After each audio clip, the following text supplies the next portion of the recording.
ज्यांना शांती ब्रह्म म्हटलं जातं अशा मोठ्या नाथबाबांचा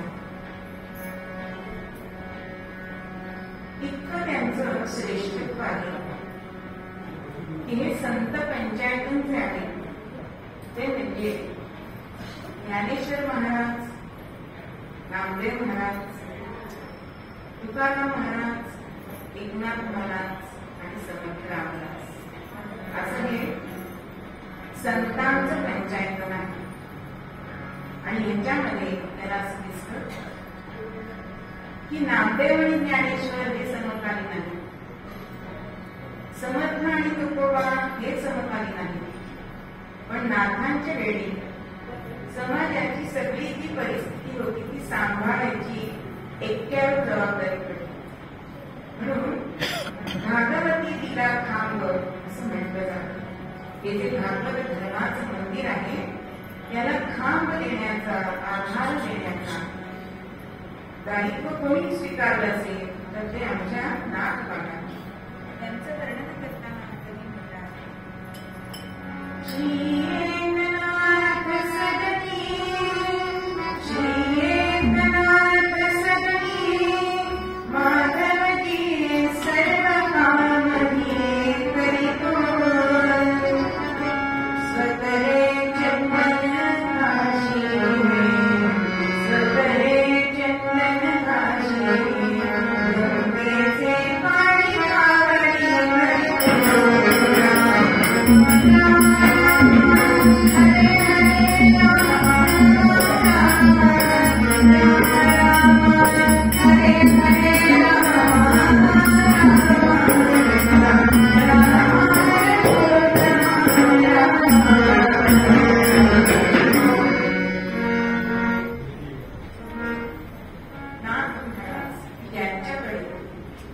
प्रत्यक्ष पांडुरंग हा 12 वर्ष राहून त्यांची सेवा केली. आपल्याच पूजेसाठी त्यांनी स्वतः चंदन उगाळले. अशा थोर महात्म्याच्या संतांची सेवा करायला भगवंताला खूप आवडतं. कारण भक्तीचं ओझं त्याच्या डोक्यावर होतं आणि ते थोडं खाली राहावं म्हणजे खांद्यावर यावं म्हणून भगवंत भक्ताची चांगली करत असतात. तसे भगवंत हे नाथांकडे श्रीखंड या रूपामध्ये वास्तव्य त्याने 12 वर्ष केले. वास्तविक पाहता नाथ हे विठ्ठलाचे भक्त, पण आज त्यांनी अहंकार म्हणतात की शिव घोडा चक्रवर्ती त्याचे पाय माझे. म्हणजे बघा, संत हे सगळे देव आहेत ते सारखे मानतात. कारण ही भगवंताची रूप आहेत. राम असो, कृष्ण असो, शिव असो, देवी असो, गणपती असो, पण त्यातलं जे ईश तत्व आहे ते एक आहे. त्यामुळे शिवतत्व आणि विठ्ठल तत्व, विष्णू तत्व हे एक आहे. म्हणून आज शिवाची स्तुती करताना नाथ म्हणताय की शिव घोडा चक्रवर्ती त्याचे पाय माझे चित्ती. शिव हे नामच इतकं कल्याणकारी आहे. शंकराचं नाव शिव आहे. शंकरोती शंकर असं म्हणतात की जो कल्याण करतो, शिव म्हणजे मंगल करतो तो शिव. आता बघा, त्याची बस्ती कुठे असते? स्मशानामध्ये. म्हणजे आपण त्या जागेला अमंगल म्हणतो. त्यांनी चिता भस्म अंगाला लावलाय ते पण अमंगल आहे. नरमुंड माळा त्यांनी गळ्यात घातलेले आहेत ते पण अमंगल वाटते. पण स्वतः अमंगल त्याच्यात राहून सुद्धा तो मंगल आहे म्हणून तो शिव आहे. बरं, त्याला दुसरं विशेषण दिलंय ते घोडा म्हटलंय. आता आपण व्यवहारामध्ये घोडा म्हणजे घोडचट असं म्हणतो, पण घोडा म्हणजे मनाने साधा सरळ सज्जन असणारा असा त्याचा असा हा घोडा शिव आहे. आणि तो कसा आहे? चक्रवर्ती आहे. कैवल्य देणारा, मोक्ष देणारा असा हा चक्रवर्ती राजा. म्हणून शिव घोडा चक्रवर्ती असं म्हणतात.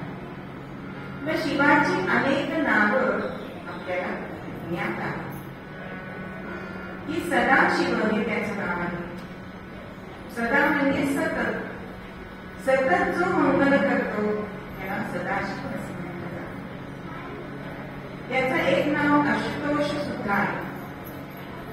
आशुतोष म्हणजे आशु म्हणजे थोडक्यात, तोष म्हणजे समाधानी होणे. जो थोडक्यात समाधानी होतो त्याला आशुतोष असं म्हणतात. बघा, सगळ्या राक्षसांनी शंकरांची आराधना केलेली दिसते की आपल्याला, कारण ते चटकन प्रसन्न होणारे आहे आणि भोळे आहेत. जे मागितलं ते दिलं. स्वतःचं आत्मलिंग पार्वती सुद्धा रामाला दिलेली आहे. इतके भोळे असणारे आमचे सांब सदाशिव, म्हणून त्याला आशुतोष असं म्हणतात.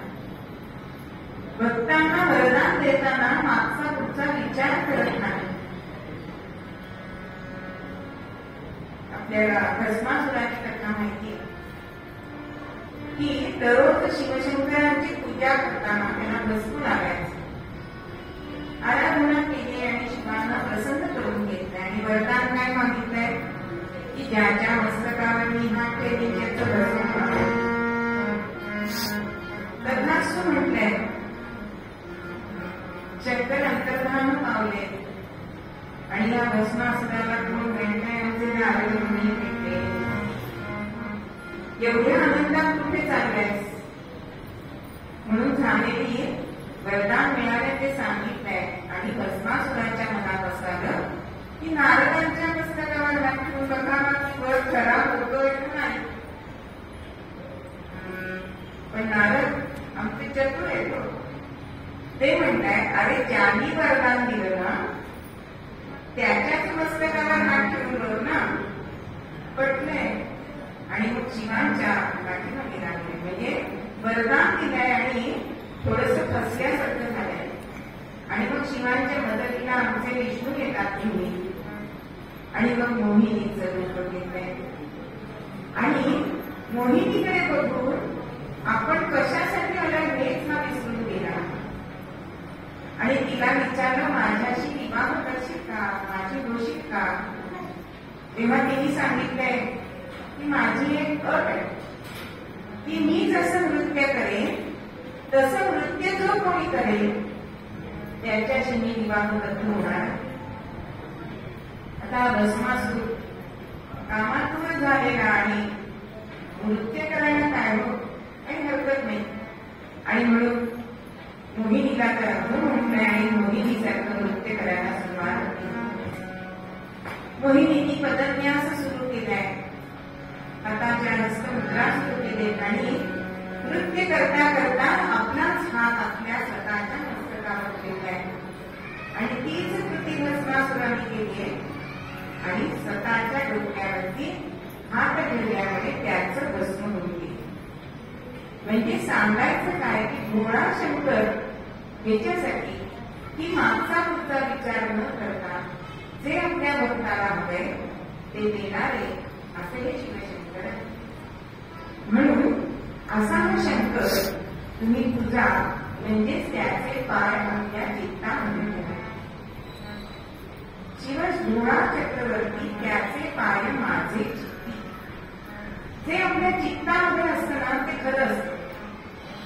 आज माणूस असं झालंय की व्यवहारामध्ये बरोबर वेगळं वागतो आणि आतमध्ये वेगळं असतं.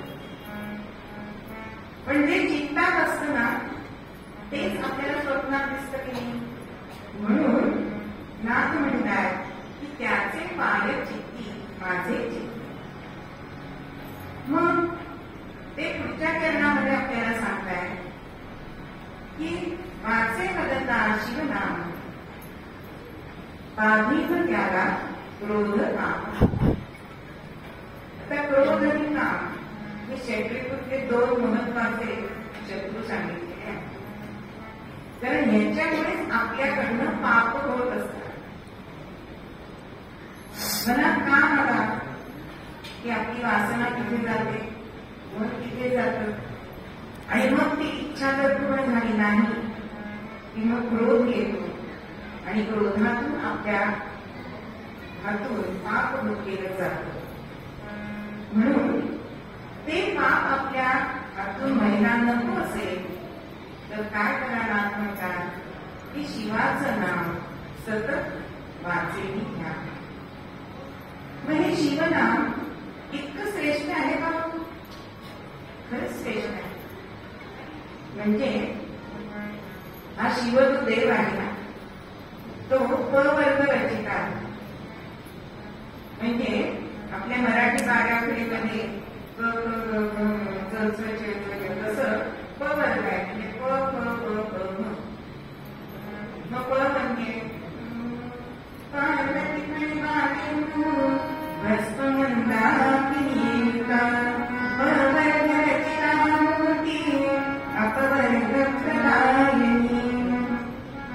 भगवान शंकर महाराज की पवर्ग रचिता म्हणजे पार्वती. प म्हणजे पार्वती. पार्वती फणी. फणी म्हणजे नाग त्याच्या गळ्यामध्ये असतो. पावेंदू म्हणजे मस्तकावर त्यांनी चंद्रकोर धारण केले. भ म्हणजे भस्म म्हणजे भस्म धारण करणारा हा देव आहे. आणि मंदाकिनी म्हणजे मस्तकावर त्यांच्या गंगा आहे असा हा देव आहे. मग ह्या देवाचं का आपण नाव घ्यावं? कारण आपण सगळं ते आपलं आयुष्य असतं ना ते आपण कशात घालतो? विषय भोगामध्ये घालतो. आणि मग शेवटी जेव्हा आपण अंतरावर पडतो त्यावेळी आपल्याला वाचवायला कोण येतं? आपली कर्म आपल्या पाठीमागे असतात. मग ती जर आपल्याला छळायला नको असतील तर आपल्याला शिवनाम घ्यावं. म्हणजे शिवनाम का घ्यावं? तो एक संहार लयाची देवता आणि ती आपल्या इच्छा पूर्ण करणारी सुद्धा देवता. म्हणून आपण जे वागतो त्याचा जर आपल्याला त्रास व्हायला नको असेल तर आपण शिवाचं नाव घ्या. म्हणून वाचे वदतात शिवाचे नाव जर आपण म्हटलं तर आपल्याला काम क्रोध हे बाधा करत नाही असं नाव. म्हणजे शिवाच्या मस्तकावरती आपण मंदाकिनी म्हणते ती गंगा आहे. ती जरी आपल्याला पाण्याची वाटत असली तरी ती मुळामध्ये ज्ञानगंगा आहे. शिवाचं रूप आपण बघितलं तर तो हिमालयावर बसलेला आहे. म्हणजे त्याचं आसन हे श्वेत आहे, धवल आहे, पवित्र आहे. म्हणजे ज्ञानगंगा आणि श्वेत आसन ह्याचं जर आपण समीकरण मांडलं तर आता आपल्याला शिक्षण खात्यामध्ये दिसतं का? आधी शाळेमध्ये कॉलेजमध्ये नुसते प्रवेश घ्यायचे असतात आणि त्यांच्या क्रियाभरून क्लास लावावे लागतात. बरं क्लासच्या क्रिया कालच माझे भावाची नातवंड आता 10वी झाली. क्लासची फी आहे 5 लाख रुपये आणि 90च्या वरती मार्क मिळवणे म्हणून 2 लाख 3 लाख तुम्हाला कमी. मग हे आई बाबांना प्रेरणा आहे का सगळ्या? म्हणजे हल्ली असं वाटतं मुलं मार्क तरी मुलांनी किती मिळवायचे असा प्रश्न आहे तरी सुद्धा यादीमध्ये नाव लागत नाही. म्हणून ही ज्ञानगंगा जी आहे ना ती ज्ञानगंगा शुभ्र धवल आहे. म्हणून शिक्षण क्षेत्रामध्ये आपलं आसन हे धवल असायला पाहिजे. सगळा व्यवहार हा शुभ्र असायला पाहिजे. मग ही जी ज्ञानगंगा आहे पण गंगेचं महत्व बघतोय दशहरा चालू आहे. मग जेव्हा आपण असं म्हणतो की ह्या दशहरामध्ये नदीमध्ये स्नान करावं. नदीमध्ये स्नान करावं म्हणजे त्याला काहीतरी नियम सांगितलेले आहेत आपल्या शास्त्रामध्ये. मग ते काय नियम आहे तर ते म्हणजे सूर्योदयाच्या आधी 1 तास आपण स्नानासाठी गेलं पाहिजे नदीमध्ये. झालं म्हणजे आज सूर्यवंशी सगळे झालेले आहेत. म्हणजे हे पहिली अट किती जण पाळतील मला माहिती. पण नदीवर जाताना सकाळच्या वेळी सूर्योदयाच्या आधी स्नानाला जायला पाहिजे. त्यानंतर स्नान करताना नदी काठावर बसून आधी आपण स्नान करायला पाहिजे. आता कोणी म्हणजे मग नदीत काय करत स्नान करायचंय? पण आपल्याला जी 90 बारा आहेत ना, त्या 90 बारातून मल बाहेर पडत असतो आणि तो मल जर आपण तसंच नदीमध्ये स्नान करायला गेलो तर ती मलिन होते, प्रदूषित होते. म्हणून काठावर बसून आधी स्नान करा. आज आपण बघा, हा नियम जलतरण तलाव जे आहेत ना, तिथे आहे की नाही, शॉवर करूनच तुम्हाला तलावामध्ये सोडतात. मग तो नियम आपण पाळतो. मग आपल्या शास्त्राने सांगितलेला नियम का बरं पाळत नाही? कारण जलाची देवता ही वरुण सांगितली. तिचं स्थान आहे पश्चिम दिशेत आणि वरुणाचा जर कोप झाला तर काय होतं? पूर होतो, सुनामीसाठी वादळ येऊन सगळं बेचिराक होतं. याचे आपण अनुभव घेतलेले आहे. म्हणून या जलदेवतेला सुद्धा प्रणाम करून मग नदीमध्ये आपण उतरायचं. नदीमध्ये किती पुढे जावं? तर कमरेपर्यंत पाण्यामध्ये आपण पुढे जावं. सवस्त्र स्नान करावं. आपण बाथरूममध्ये सुद्धा स्नान सवस्त्र करावं. कारण वरुण देवतेला तो अपमान आहे. वस्त्रासहित वस्त्रविहितच आपण स्नान केलं तर तो वरुण देवाचा अपमान आहे. त्यानंतर 3 उड्या नाक दाबून या आपल्याला नदीमध्ये स्नान करताना करायचे. नाक दाबून जरी तुम्हाला प्राणायाम येत असतात तरी नाक दाबूनच 3 उड्या, म्हणजे पूर्ण डोकं भिजलं पाहिजे. स्त्री असो नाही तर पुरुष. स्नान झाल्यानंतर तिथे नदीमध्ये आपल्या अंगाला साबण वगैरे काही लावायचा नसतो. कारण ती त्याने अपवित्र होते. तिने आपलं जर पापक स्नान करायचं असेल तर तिला आपण मलिन कसं करायचं? त्यानंतर आपण 3 अर्घ्य द्यायची असतात नदीमध्ये स्नान करताना. केल्यानंतर पण ही 3 अर्घ्य कोणाला असतात? तर एक पहिलं अर्घ्य आहे ते देवाला आहे, दुसरं अर्घ्य ऋषींना आहे आणि तिसरं अर्घ्य हे आपल्या पितरांना आहे. त्यानंतर बाहेर आल्यानंतर सुद्धा यक्ष अशा ज्या देवता आहेत की त्या अर्धदेवता मानल्या जातात. त्यांना सुद्धा आपण धन्यवाद द्यायचे. कारण त्या जलाशयाचं ते रक्षण करत असतात. जसं आपण जलतरणामध्ये ही देतो की नाही, तसंच आहे होते. त्यांना फक्त धन्यवाद द्यायचे. अशा तऱ्हेने स्नान करून फक्त आपलं उत्तरीय म्हणजे खांद्यावरचं वस्त्र पिळून आणायचं आहे. सगळे कपडे तिथे धुवायचे नाही. असे नियम या नदीच्या स्नानामध्ये सांगितलेले आहेत. आज आपण जी नदी बघणार आहोत ती नदी छोटी आहे अत्यंत. ही म्हणजे नीरा नदी. ही महाराष्ट्रामध्ये पुणे जिल्ह्यामध्ये भोर नावाचा तालुका आहे. तिच्या शिरगाव नावाचं एक गाव आणि तिथे नीरवावी असं एक पांडवकालीन असं एक कुंड आहे आणि त्या कुंडाला जे गोमुख आहे त्यातून जो प्रवाह येतो ती म्हणजे नीरा नदीचं ते उगमस्थान. या नीरा नदीचं अजून एक महत्व म्हणजे ती छोटी असती ना तरी ती द्वापार युगीन आहे असं पौराणिक काळामध्ये सांगितलेलं आहे. द्वापार युग म्हणजे कृष्णाचं युग.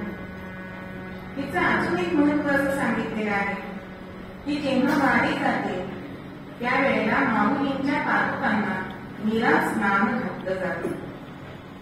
हा एक मोठा बघण्यासारखा सोहळा आहे. जे वारीला गेले असतील त्यांनी ते बघितलेलं असेल किंवा आता आपल्याला टीव्हीवरती सुद्धा दिसू शकते. अशा तऱ्हेने माऊलींना हे स्नान घालण्याचं भाग्य या नीरा नदीला मिळतं. आणि हिच्याच जवळ एक कारंज नावाचं गाव आहे. तिथे एक शिव मंदिर आहे आणि त्याच मंदिराची कथानक आपण आज उत्तर भागामध्ये बघणार आहोत. अशी ही जशी शंकर भगवानांची ज्ञानगंगा तशीच प्रत्येक गावातली नदी ही गंगा असते. आणि ही जी नदी असते तिच्यामध्ये काय काय गुण येतो? की परोपकाराने वहन्ति नद्यः, असं आपण पहिल्या दिवशी एक सूत्रश्लोक बघितला की परोपकारासाठीच या नद्या वाहत असतात. मग यांच्याकडे गुण काय आहे की ते सगळ्यांना बरोबर घेऊन जातात. त्यांच्यामध्ये नदी नाले कोणीही आलं तरी ते त्यांना आपल्या बरोबर घेऊन जातात. ही आपल्याला शिकवण आहे की आपण सगळ्यांना बरोबर घेऊन जायचंय. संत मंडळी सगळ्यांना बरोबर घेऊन जातात की, पण आपण मात्र नाही इथे माझी मैत्रीण बसणार आहे असं नाही करायचंय. सगळ्यांना बरोबर घेऊन जायचं. बरं तिचं पाणी कसं असतं, मध्ये आलेले खास कळवे हे सगळं ती भरून जाते बघा. एखादा खास कळवा राहतो का बाजूला, रिकामा राहतो का नाही ना. तसेच आपल्या बरोबर जी लोक आहेत त्यांचे गुणदोषा सकट आपण त्यांना अंगीकारायचंय हे आपल्याला तिचा गुण दिसतो. त्यानंतर ती कधी उलटी फिरते का, उलटी कधी फिरते. असे अनेक गुण ह्या नदीच्या मध्ये असतात आणि म्हणूनच ती नदी आपण तिला देवता म्हणतो. त्याच्या पुढच्या चरणामध्ये आपल्याला दाखवून म्हणतात की धर्म अर्थ काम मोक्ष शिव देवता प्रत्यक्ष. धर्म अर्थ काम मोक्ष हे आपल्याकडे 4 पुरुषार्थ सांगितलेले आहेत. पुरुषार्थ म्हणजे फक्त पुरुषांनी करायचं नाही बरं का, मानव जातीने करायचं त्याला पुरुषार्थ म्हटलेला आहे. पुरुषार्थ म्हणजे पराक्रमला अर्थाने घेतलेला. मग धर्म अर्थ काम मोक्ष हे जे 4 आहेत ते पूर्वी सगळेजण पाळत होते. आज फक्त माणूस काय करतोय, दोन्ही बाजूचे काढून टाकले, धर्म पाळत नाही आणि मोक्ष नकोच असतो. फक्त अर्थ आणि काम याच्यामध्येच मानवाचं जीवन जात आहे. पण धर्म आणि मोक्ष हे अर्थ आणि काम ह्याला घातलेले बंधारे आहेत. जसं नदीचं पाणी हे अडवण्यासाठी आपण बंधारे घालतो, तसं अर्थ आणि कामामध्ये मनुष्याने वाहून जाऊ नये म्हणून धर्म आणि मोक्षाचे हे बंधारे घातलेले आहेत. पण लक्षात कोण घेतो, आज आपण इतका पैसा मिळवतोय की आपल्याला गोष्ट माहिती आहे की एक व्यापारी एकदा रडत बसला होता. तर शेजारच्या माणसाने विचारलं, का बरं तू रडतोयस, एवढा तू श्रीमंत आहे, सगळं गडबैद्य तुझ्याकडे आहे आणि मग तुला दुःख कसलं आहे. तेव्हा तो व्यापारी काय सांगतो की मी काल माझी सगळी संपत्ती मोजली आणि ती संपत्ती साफ केल्या बसून खाल्लं तरी सुद्धा पुरणार आहे. तो शेजारी म्हणतो, मग तुझे रडण्यासारखं काय आहे. तो व्यापारी म्हणतो, मग 8वी पिढी काय करेल म्हणून ती रडतो. इतका पैसा आपण मिळवावा का. अहो पुढच्या पिढीला सुद्धा स्वकर्तृत्वानी स्वपराक्रमाने काहीतरी करायला मिळते ना. पण हल्ली पालक हल्ली एकच मूल असतं. मग इन्व्हेस्टमेंट म्हणून दुसरा ब्लॉक येतात, तिसरा ब्लॉक येतात आणि मग ही मुलं त्यांच्यासाठी आपण करतो आणि ती जातात परदेश आणि त्या ब्लॉकची त्यांना डोके होते. आहो सारख्या सह्या करायला येता सुद्धा येत नाही परदेश. माझ्या शेजारची मैत्रीण आहे, तिची मुलगी, ती म्हणाली, अगं आम्ही दोघंच आहे, म्हणजे माझा नवरा एकटाच आहे, मला नणंद नाही, सासूबाईंचे 2 ब्लॉक, तुझे आईचे 2 ब्लॉक आणि आम्ही आमच्यासाठी राहण्यासाठी, कारण त्यांची बदली भरपूर वेगळ्या झाली म्हणून तिथे ब्लॉक 5 ब्लॉकची मी माळक घालू का, नेकलेस घालू का करा, अशी अवस्था झाली आहे. म्हणून अर्थ आणि काम आपल्या सगळ्या संतांनी ऋषी मुनींनी आपल्याला सांगितलंय की मनुष्य जन्माला येऊन हे 4ही पुरुषार्थ घ्या, त्याचा उपभोग घ्या, पण त्याला मर्यादा घाला की धर्माची आणि मोक्षाची. आणि ह्याच्यासाठी धर्म अर्थ काम मोक्ष हे जे सांगितलेले आहे ते आपल्याला कधी मिळतील तर शिवदेवता प्रत्यक्ष. अहो संहाराची देवता म्हणजे कैवल्याची देवता जी शिव सांगितलेली आहे, ती देवता जर आपल्या पुढे प्रत्यक्ष उभी राहिली किंवा तिचे पाय आपण चित्तामध्ये धरले तर आपल्याला हे 4ही पुरुषार्थ सहज मिळणार. कारण या शिवाला जर आपण आनंद शरण गेलो तर आपल्याला काय कमी आहे हो? म्हणून एक कवी म्हणतात,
म्हणजे तुम्ही हे सगळं वैभव त्याच्या.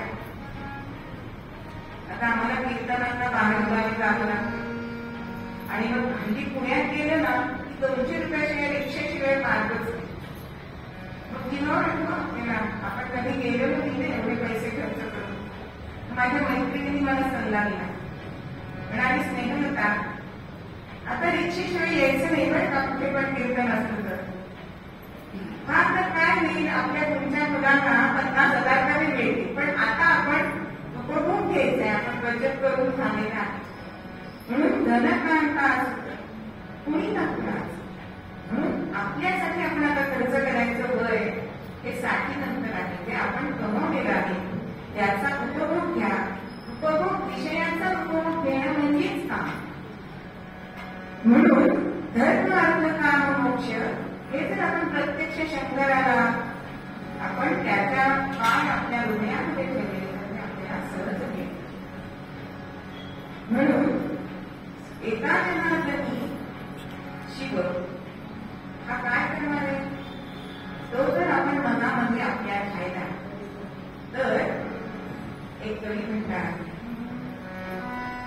शिवज्ञानी शिवमती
योगक्षेम ह्या शब्दाचा अर्थ काय? आपण व्यवहारात विचारतो योगक्षेम कुशल आहे का? पण योग म्हणजे जे आपल्याला आपल्या प्रार्थना मिळाले ते, आणि क्षेम म्हणजे ते आहे ते चांगलं टिकणं, त्याला योगक्षेम असं म्हटलं जातं. आणि हे भगवंतच करत, आपण काहीही करत नाही. महाराज सांगतात की मी राम करता आहे. तसंच या शिवावरती जर आपण आपला सगळा काळ टाकला तर तो आपला योगक्षेम तर सांभाळीलच, पण जाण तरुणी भवपार, ही भवनदी भवसागर आपल्याला काय म्हणतो ते सगळं आपण हा पार करून आपण कैवल्य धामाला नेण्याचं काम हा शिव करत असतो. म्हणून एका जनार्दनी शिव निवारी कळी काळाचे देव. देव म्हणजे भीती. आज आपल्याला अनेक प्रकारच्या भीती आहेत. पहिली भीती आहे लोक काय म्हणतील. आपण अवघ आयुष्य याच्यामध्येच घालवतो. आपल्याला हवं काय आपण करू शकतो का. आता एवढी मोठी आपलं वय झाले आणि मग लोक काय म्हणतील आपण ड्रेस घातला तर असं मनात येत. म्हणजे पूर्वीच्या म्हणजे लोक काय म्हणतील ह्याच्याकडे आपण जास्त लक्ष देतो. पण परमार्थामध्ये आमचे महाराज म्हणतात की राम काय म्हणेल मला परमार्थ करताना हे आपण बघायला पाहिजे. म्हणजेच रामानी किंवा शिवानी, कारण हरी आणि हर हे एकच आहे. तर ह्यांनी जर आपला योगक्षेम सांभाळायचा असेल तर त्याचं नाव आपण सतत घ्या. म्हणजे तुम्हाला कळी काळाचं म्हणजे यमाचं भीती तुम्हाला राहणार नाही. कारण दुसऱ्या कुठल्या गोष्टीला मनुष्य घाबरत करतो, मरणाला घाबरतो. म्हणून एक श्लोकामध्ये म्हटलेलं आहे योगाभ्यास नको, श्रुतीपण नको, विश्वास दाखवू नको, शास्त्राभ्यास नको, व्रते मग नको, तीव्रे तपे ती नको, काळाचे भय मानसी भर नको, दुष्टास शंकू नको, जाती या स्मरणी पतित करणी, तो शंभू सोडू नको, पार्वती प्रभे म्हणजे तुम्हाला शास्त्राभ्यास करायला नको, योगाभ्यास करायला नको, व्रत वैकल्य मग म्हणजे यज्ञ यामध्ये करायला नको, तीर्थस्थानी जायला नको. हे कधी वार्धक्य आल्यानंतर का तरुणपणी नाही. जेव्हापर्यंत तुमचे हातपाय घातले तोपर्यंत तीर्थक्षेत्रीचा आहोत. कारण तीर्थक्षेत्रीचा महिमा हा मोठा सांगितलेला आहे. पण भगवंतांनी सांगितले की तुम्हाला आता होत नाहीये ना तर मी तुमच्या जवळ येईल. म्हणून तीव्रे तपे ती नको, पण काळाचे भय मानसी धरू नको. तुला जर तुझ्या मरणाचं भय वाटत असेल तर ते तू धरू नकोस. कारण माझं एक नाव जरी तू घेतलंस तरी तुझं हे भय नष्ट करण्याचं सामर्थ्य या एका शिवनामामध्ये आहे. म्हणून मूळ पद्यामध्ये आपल्याला नाथ बाबा सांगतात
फक्त पापक्षाला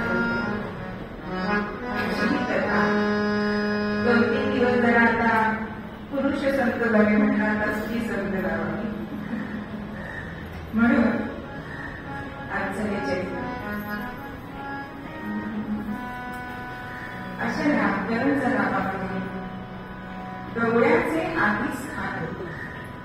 तिथे महादेव नावाचा गवळी राहत. ग्रामे करंज विलवडी तालुक्यात महादेव नावे गवळी राहत असे माताही सई. त्याच्या पत्नीचं नाव मालाई आणि ही मालाई होती ती अत्यंत शंकर भक्त होती. आपल्याला बऱ्याच जणांनी सिनेमा बघितला असेल सतीचं वाण. त्या मालाईवरती काढलेला तो चित्रपट आहे आणि लहानपणापासून ह्या सोमनाथाची पूजा अर्चा करते आणि विवाह करून ह्या गवळ्याशी ह्या वाड्या गेल्या आणि मनामध्ये धन्य होते की जे जे आपल्याला हवंय ते सगळं आपल्याला सोमनाथाच्या प्रसादाने मिळालंय. म्हणून मनामध्ये म्हणते मनी धन्य झाले तुझे गीत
संसार चालू आहे पण जगी सर्व सुखी असा कोण. महादेव आणि मालाईला अपत्य प्राप्ती होत म्हणून दिवस रात्र हा मनामध्ये जुळतो. मनामध्ये अत्यंत त्रस्त झालाय की कधी आपल्याला अपत्य प्राप्त होईल. पण हिचा विश्वास आपल्या सोमनाथावर होता. घरामध्ये दीर ननंदा सासू सासरे असं सगळ्यांचं करून त्यांचा जाच सहन करून ही मालाई सोमनाथाची पूजा करते त्याची भक्ती करते आणि एक दिवस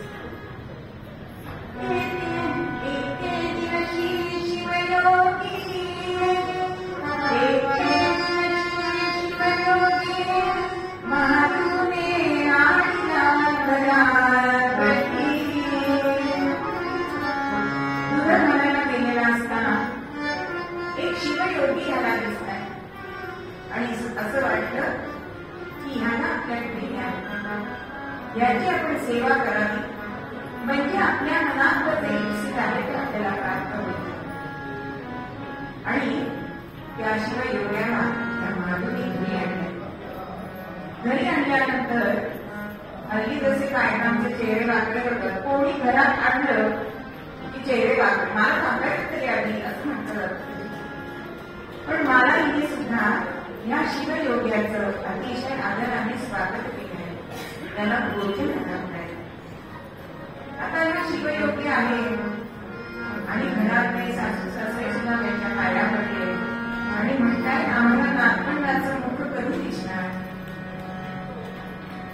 ह्या शिवयोग्याने मानाला दानामध्ये सांगितलंय. काय सांगितलंय की तू एक व्रत कर. ते व्रत काय? नित्य नेमे कर्मी व्रत, नित्य नेमे कर्मी व्रत, म्हणती जाऊनी कर्मी शिवलिंग, कोणाही नकळत जाण अंतरी सोमनाथ आठवी. नित्य नेम कर की मध्यरात्री नदीच्या काठावर जाऊन तिथे वाळूचं शिवलिंग स्थापन करावे, त्याची पूजा अर्चा करावी, त्याला दूध आणि भाकरी याचा नैवेद्य दाखवून बाकी जे काही पंचोपचार असतील ते घेऊन जा. पण हे व्रत करताना अट काय आहे की कोणालाही कळता कामा नये, अगदी पतीला सुद्धा. आणि पुढे तो योगी सांगतोय की जेव्हा सेवेची होतील 12 वर्षे तेव्हा काय होईल? प्रगटेल त्रिपुरारी, सांगेल तो सविस्तरी, ऐसे उपदेश करी योगी राणा.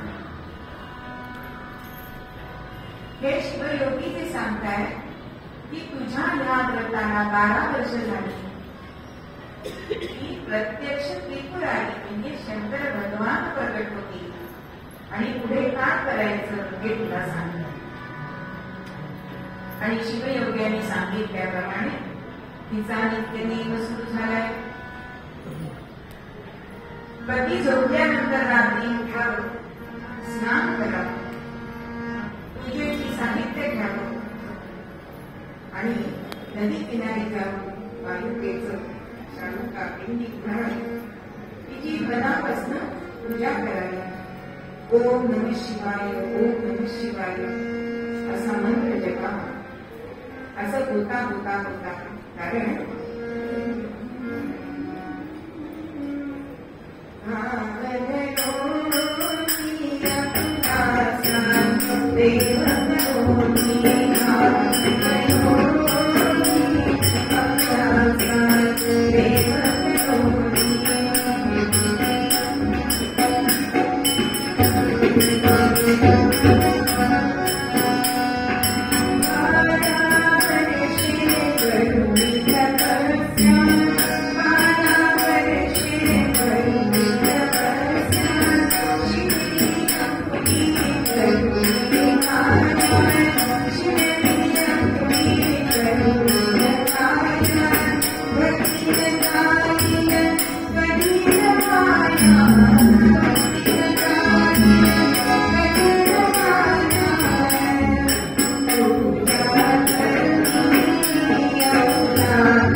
शंकर प्रसन्न झाले आणि प्रकट झाले.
उद्यापासून तू सोरटी सोमनाथाला मुंडेला यायचेस. बघा कुठे कारंज गाव आणि कुठे सोरटी सोमनाथाचं मंदिर. मनामध्ये आनंद झालाय की त्रिपुरारी आपल्या सेवेने प्रसन्न झाले, पण मनामध्ये शंका येत आणि ती भगवंताशी बोलते, सती बोले सती माझी बोले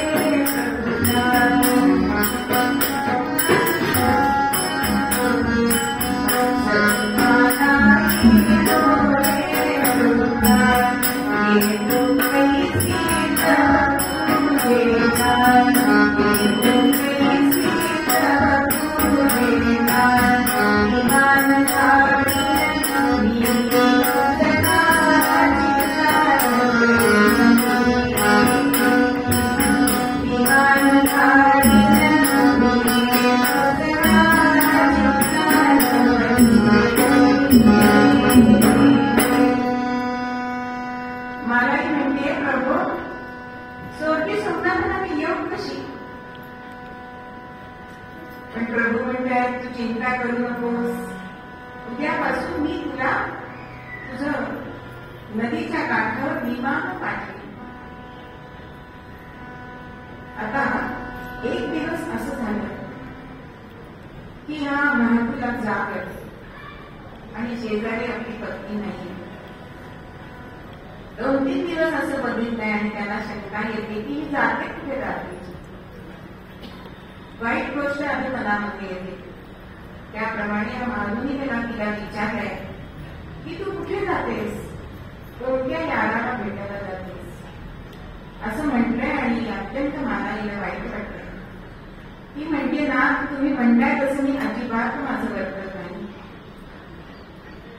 पण ही आपल्याला खरंच सांगत नाहीये आणि म्हणून झोपेचं नाटक करतोय. आणि एक दिवस तिच्या पाठीमागे जातो आणि बघतो तर काय, शंकरांनी विमान पाठवले. पती मागे येतोय, चालू लागली नाही.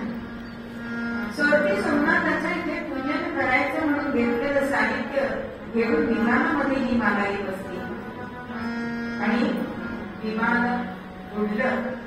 पण तेव्हा या महात्मी त्याचे आणि ती दांडी झाली आणि हा डोंकाळ बघण्यासाठी गेलाय की कोणाला भेटायला जातो. आता सोरटी सोमनाथाचं देऊळ तिथे आलंय आणि विमानात खाली उतरली. तुझ्या साहित्य घेऊन आत जाते, पण आज भगवंतांनी गाभारा बंद केलंय. दररोज उघडणारा गाभारा आज का बरं बंद? म्हणून ती म्हणते, क्षणभर उघडदार देवा, क्षणभर उघडदार देवा, उघडदार देवा, क्षणभर उघडदार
आणि महादेव हा खांबा मागे लपलेला होता आणि भगवंतांनी गाभाऱ्याचे दरवाजे उघडले. मानाने दर्शन घेतले आणि पूजा झाली. घरचे देत लागले. लवकर विमानामध्ये बसून आपण सूर्योदयाच्या आधी घरी पोचायला पाहिजे यांचं भान केलं. म्हणून दंपतींनी पूजा करून विमानात बसले आणि विमान उडले. पण आता ते महादेवाला पकडता आलं नाही. आता ही नेहमीप्रमाणे नदीच्या काठी उतरली, चटकन घरी आली. पण महादेव सोडती सोडण्याकडे गेलेला तो कारंजापर्यंत यायला किती काळ गेला. आणि इकडे घरी सासू सासरे नणंद हे विचारताय की स्वतःला सती म्हणतेस ना, मग नवऱ्याला गायब कसं केलंस? पूर्वीच्या काळी सासरच्यांना बोलायला संधी झाली असायची.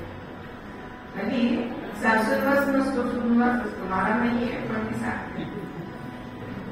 पण पूर्वीच्या काळी खरंच सुनांना जाच असत आणि तसाच जाच हा मालाकीला होता. ती सांगतेय की मी त्यांना नाही कुठे केलं, पण तिच्यावर बदखैलीचा आरोप लिहिलाय सासरच्यांनी. शंकराची प्रार्थना करते की कुठल्या संकटात मला घालतायस भगवंता.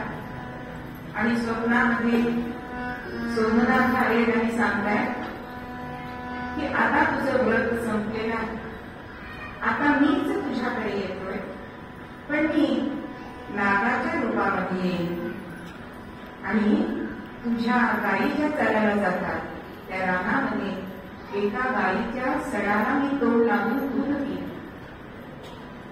हे स्वप्नामध्ये सोमनाथाने सांगितलंय. पण सकाळी उठले आणि विसरून गेले. नेहमीप्रमाणे त्यांचा गुराखी खोमण्या नावाचा तो गुरु चारायला गेलाय आणि भर माध्यानीला सोडती सोडणार नागरूपाने तिथे आले आणि सडाला तोंड लावले. तर सामान्य मनुष्य नागाला भीतो तसा हा खोमण्या घाबरलाय की आता हे जर जनावर दंश केला तर आपली गाय मरेल.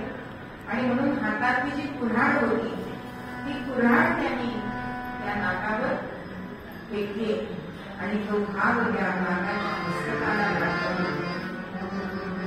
तिथून भगवंत अंतर्धान पावले आणि झालेली हकीकत घरी आल्यानंतर या खोम्याने माताजीला सांगितले. तेव्हा मात्र तिला अत्यंत वाईट वाटलंय की भगवंत आले पण आपल्याला लक्षात नाही राहिल्यामुळे ते परत निघून गेले.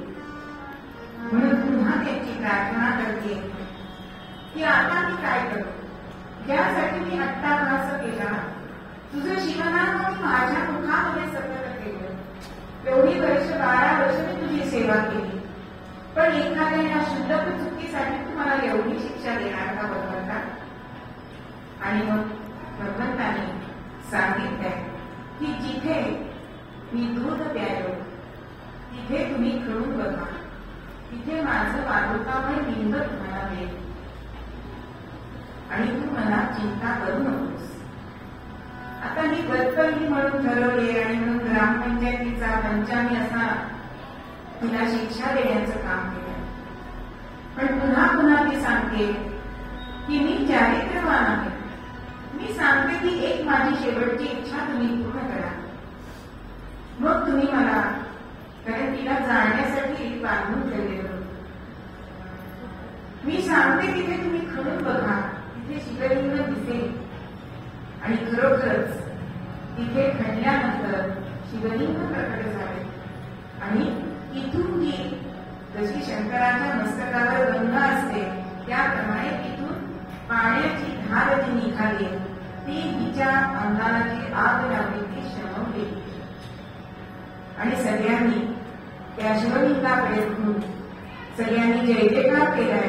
पार्वती पते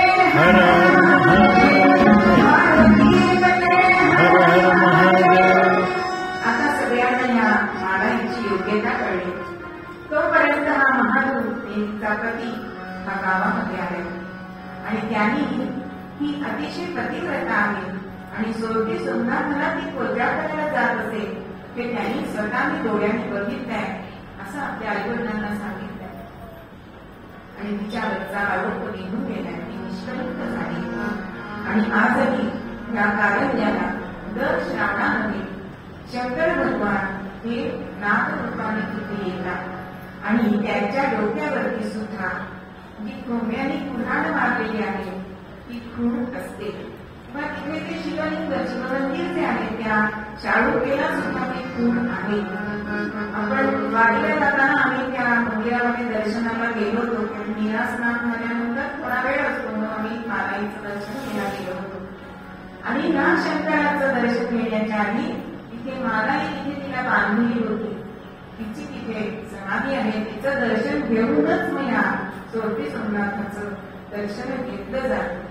प्रत्येक श्रावणी सोमवारी ही शंकर भगवान नागरूपात तिथे येतात आणि त्याला कुऱ्हाडीने मारलं म्हणून पहिला नमस्काराचा मान आजही त्या कोंबड्याच्या वारसदारांना आहे. पहिला मान हा त्यांना दिलेला आहे. असं ना सती मालाईने आपल्या तपश्चर्येच्या बळावरती सोरटी सोमनाथचा सोहळा आपल्या इथे कारंज्यामध्ये आणला.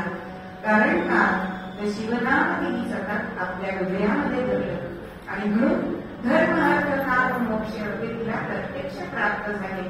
म्हणून कळीकाळाचं भेद जर व्हायला नको असेल तर नाथ महाराज आपल्याला सांगतात त्याप्रमाणे आपल्याला या शिवगुणा चक्रवर्ती आहे त्याचे पाय आपल्या छंदामध्ये धरा. जर मानाईसाठी तो येऊ शकतो तर आपल्यासाठी का बरं येणार नाही. फक्त तेवढी भक्ती आपण करायला पाहिजे. म्हणून मूळ प्रत्याशी आपल्याला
जय